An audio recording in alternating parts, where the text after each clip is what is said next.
I've been in the games industry for a really long time, and I'm still always curious to know, what are other people in the industry thinking? Why are they in this space at all, and what's driving them?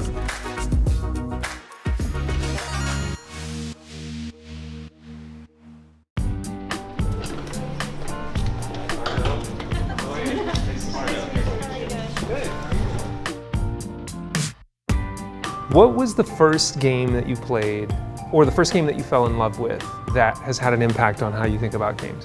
Sonic the Hedgehog on the Sega Genesis. Pitfall, I remember specifically with the Atari joystick. I got obsessed with this game called Rogue. That was just the barest bones graphics in those days. The game that probably took my life away was Counter-Strike. It never gets boring to me. Playing bots is one thing, but playing other people who also are trying to do their best to get me is kind of the biggest thrill out there. All of us got into this industry because we were gamers. I don't know anyone that sticks in this industry that wasn't gaming when they were this big. My generation was the first generation where games were a natural part of our lives.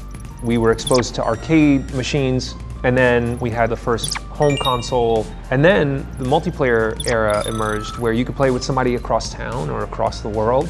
Each of these phases, what's important about them is that you were playing in a different place with a different feeling. It was a neighborhood thing, so it's like, hey, let's go to Ryan's and, call on the phone, can we show up, can we play? And it's funny because you think back, it's like that's today so important, like games being social. People playing against the computer is one thing, but I think people always enjoy people playing people because of the human story interest about that. Like, I can connect with this player, I don't connect with the bot 382. Now you're able to foster gameplay from different parts of the country. It expanded our reach, it expanded our ability to play. And so that was the next big step, is online gaming. Games are so dependent on technology in a way that almost no other space is. With games, the technology is everything. It's the whole experience. From the very first moment that I'm interacting with it to the very last, everything is tech. Games are just another factor that kind of pushes tech forward. We're getting better at telling stories. Graphics obviously are massively, massively improved. One of the best things that's happened to the gaming industry is that it's become more mainstream. The acceptance of gaming, it's just become so broad, and a lot of that has to do with the technology and the ability to play. A decade ago, it was a $30 billion business. Now it's a $100 billion business, and much larger than combining the box office for movies and the music industry. There's no more fun industry to either cover or be a part of.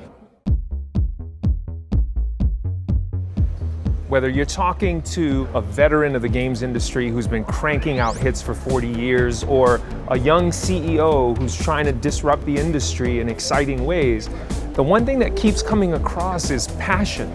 Every industry requires commitment and skill if you want to be successful, but in games, it feels like you also have to love it. You have to love the games, you have to love the players, and you have to pour that love into development.